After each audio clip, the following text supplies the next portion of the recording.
Pick the wrong Python scraping library and your scraper will fail. Not because the code is wrong, but because the tool was never built for the job you're giving it.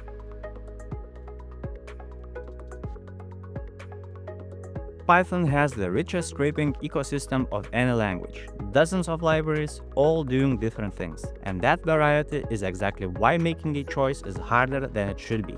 Most people make choice based on tutorials or colleagues' recommendations. That works until the site goes JavaScript heavy, the crawl scales, or the target starts blocking standard Python clients. The reason this keeps happening, web scraping isn't one task. It's free, fetching data, parsing it, and managing the crawl at scale. Each layer has different tools built for it. Use the wrong one, and your scraper falls apart at exactly the moment you need it to hold up.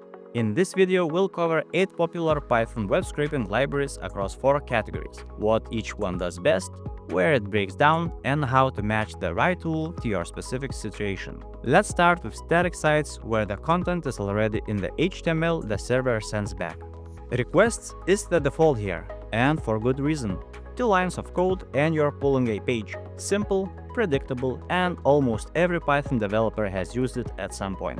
When you need to hit hundreds of URLs at once, request starts to show its limits. That's where HTTPX comes in. Same familiar API, but upgraded with native async support and modern web standards. Better performance, less waiting. Then there's curl CFFI, which solves a very specific problem. Some sites don't just check your IP, they inspect your TLS handshake. That's a low-level connection signature your client sends before a single HTTP header is ever read. Standard Python clients have a recognizable fingerprint at that layer, and certain sites block them on that basis alone. Curl CFFI spoofs a real browser's TLS signature without launching one. It's a niche tool, but when you hit that wall, nothing else fixes it as cleanly.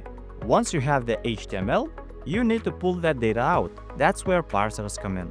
Beautiful Soup is the most popular choice. Real production websites serve broken HTML more often than you think. Missing tags, stray characters, all sorts of mess.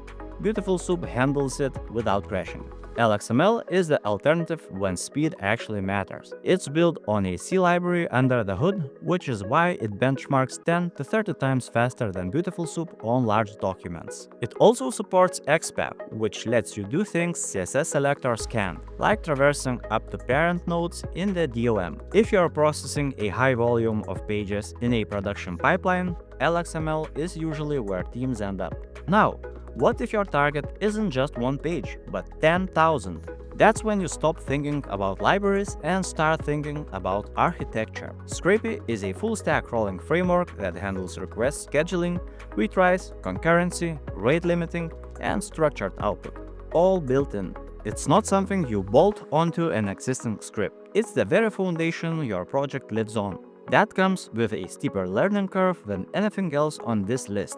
But once you're past it, Scrapy holds up at a scale that ad hoc scripts simply don't. If a bottleneck is managing a large crawl rather than parsing a single page, Scrapy is the right call. What if the data isn't the initial HTML at all? A lot of modern sites are client-side rendered. The server sends JavaScript and the browser runs it to build the page. Standard HTTP clients are blind to that. They see an empty shell and return nothing useful. That's when you need browser automation. Playwright is the go-to choice here. Fast, async first, and backed by Microsoft. It can also intercept network traffic to filter resources and offers built-in proxy support to keep your automation undetected. Meanwhile, Selenium has been the industry standard for over 2 decades and is still widely used, especially at companies with established test infrastructure built on it. It's slower than Playwright and more resource-heavy, but switching isn't always worth it if your team already has years of Selenium workflows in place. One thing worth noting is that both Playwright and Selenium launch a full browser per session. That's expensive. Use them only when JavaScript is actually the barrier. If the site is static, an HTTP client gets the same result at a fraction of the cost. Now here's a quick snapshot of all 8 libraries side by side. 4 straightforward jobs, requests, and Beautiful Soup.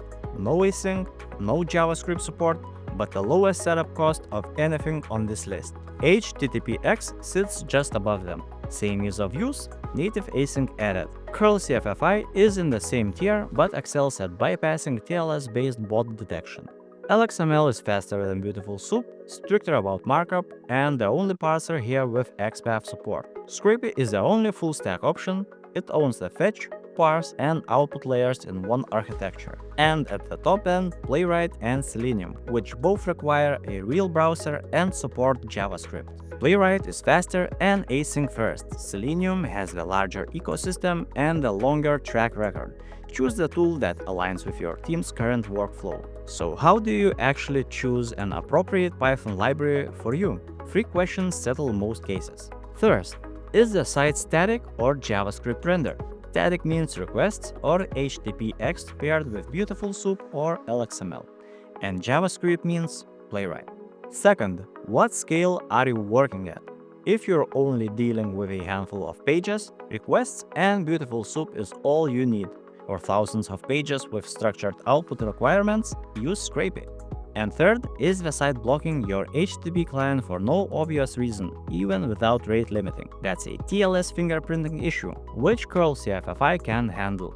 Get those 3 right, and you've covered the vast majority of real scraping scenarios. If you want to go deeper, we've put together a full breakdown in our blog post with a comparison table, code examples for every library, and a practical walkthrough you can run yourself. The link is in the description. Thanks for watching, and see you next time.